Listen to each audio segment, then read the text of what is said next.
I've got 9 essential travel tips that I want to share with everyone who's planning to visit Washington, D.C. But first, hello, my name is Rob. I'm a tour guide and founder of Trip Hacks DC Tours. On this channel, you will find videos with my best tips, tricks, and travel hacks. And I host the Trip Hacks DC podcast, with in-depth discussions on topics important to visitors. If you've ever visited Washington, D.C. before and have any of your own essential travel tips, leave it down in the comments so that we can learn from each other. My first essential tip is to choose a strategic hotel. Now, when I say a strategic hotel, it doesn't necessarily need to be a fancy hotel, nor does it have to be an expensive hotel. A strategic hotel is one that's in a great location, close to all of the things that you want to do. A strategic hotel is close to metro and public transportation, so that it's really easy for you to get around. A strategic hotel is your home base, a place where you can go back in the middle of the day to rest and recharge in between activities. What happens when people don't choose a strategic hotel is that they waste a ton of time on commuting, or they wind up spending a ton of money on things like taxis and Ubers and wiping out any cost savings that they thought they were getting by not choosing a strategic hotel in the first place. If budget is a concern, a strategic hotel might be one that includes something like a free breakfast. Hotel brands like Embassy Suites and Residence Inn offer this, and there are plenty of them in DC. If you need help with this or are feeling overwhelmed, I have a hotels guide over on my website, triphacksdc.com/hotels, and a podcast episode, which I will link to in the description, where I discuss the pros and cons of all the areas that I recommend in great detail. Essential travel tip number 2 is prioritize. According to the Washington, D.C. Visitation and Impact Report, the average length of a domestic trip here is only 2.6 nights. That's barely enough time to even scratch the surface of what there is to see and do here. Last year, I published a video with 50 things you can do, and that's not even a comprehensive list. So with relatively little time, you simply can't do it all. You have to prioritize and make trade-offs. You have to decide what's important to you, and what are you okay skipping or saving for a future trip. Don't choose things because they're on somebody else's bucket list. Choose things that you want to do and that will make for a memorable trip. Essential tip number 3 is to prepare your body. For most Washington, D.C. visitors, if you are physically able, you are going to do a lot of walking. If you pick a strategic hotel, you're going to be walking to and from where you're staying. You're going to be walking around to see the outdoor sights. You're going to be walking around inside the huge National Mall museums. According to the Mayo Clinic, the average American walks between 3,000 and 4,000 steps per day. On a day when I give a tour, I can easily break 15,000 steps. On a day when I give 2 tours, I can get up to 25,000 steps. And on the busiest days of the year, I will walk over 30,000 steps. Fortunately, I can do it because my body is used to it and I do it all the time. But if that's not you, you need to get prepared. Whether that's going to your local park and walking laps with your dog, or busting out the treadmill you bought during COVID. This is also why I am so adamant that you must have comfortable walking shoes. But comfortable walking shoes alone won't save you.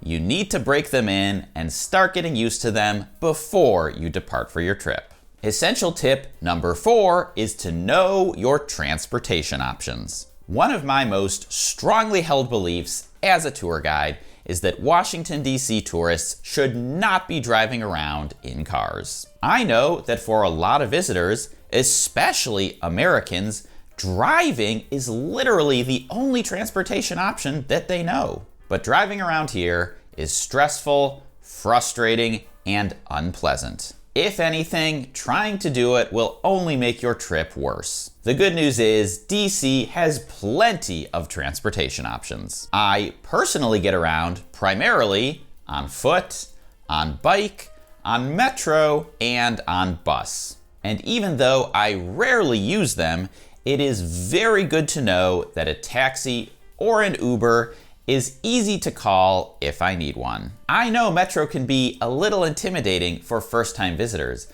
especially if you're coming from a place that doesn't have any kind of metro or subway. Which is why I've tried really hard to make videos that help you get comfortable with the metro system so that you know what's up before you arrive. Check out the description for a link to my metro video playlist and check it out. Essential tip number 5 is to get over sticker shock. Washington, D.C. is an expensive city.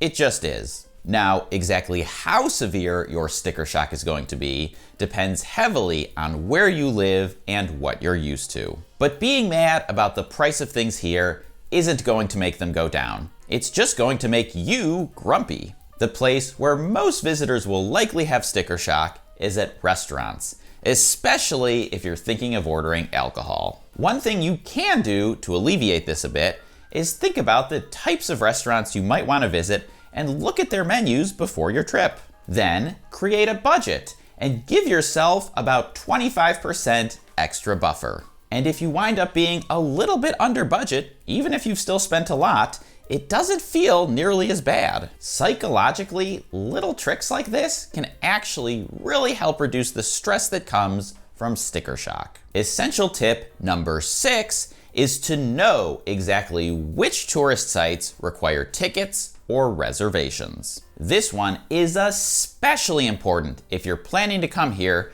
during peak tourist season, which is generally around spring break and summer break. I'm recording this in March, just before peak spring break, and every single tour on the Trip Hacks DC calendar for the next several weeks is completely sold out, with a waitlist that keeps growing longer by the day. This pains me because I know there are lots of people out there who waited too long to get their tickets and reservations, and now they're gonna miss out on some of the things they wanted to do. Many big tourist sites do not require tickets. You just walk up and go. But many of them do, like some of the most popular Smithsonian museums, the Capitol, the Library of Congress, the Washington Monument, just to name a few. So check the websites for all of the sites in advance and determine if you need a ticket. And if you do, get one as soon as you can. Essential tip number 7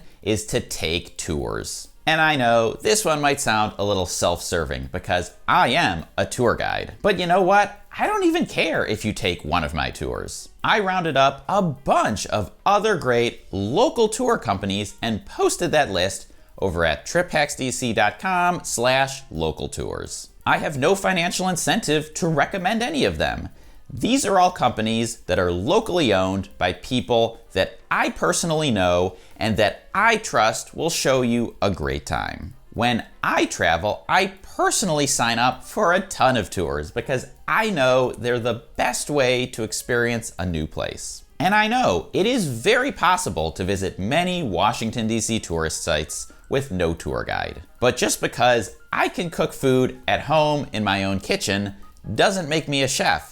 And it doesn't stop me from going out to restaurants when I want a special experience. And in both cases, a good tour or a good restaurant is not about sights or food, it's about enhancing the experience. Essential tip number 8 is to think about your evening plans. There are a ton of things to do in Washington, D.C. as a tourist, but most of them are admittedly daytime activities. And this is especially true if you're a family traveling with kids who are obviously not going to do the traditional nightlife. Most museums and federal government sites close at 5 or 5:30. One of the most popular evening activities is to take a tour of the national monuments and memorials, which makes sense as they are open 24 hours and kid-friendly. Other evening things you can do are sports, concerts, plays, or shows. Think a little bit outside the box and consider things that aren't typically on the lists of standard tourist attractions. Essential tip number 9 is to pack for the season.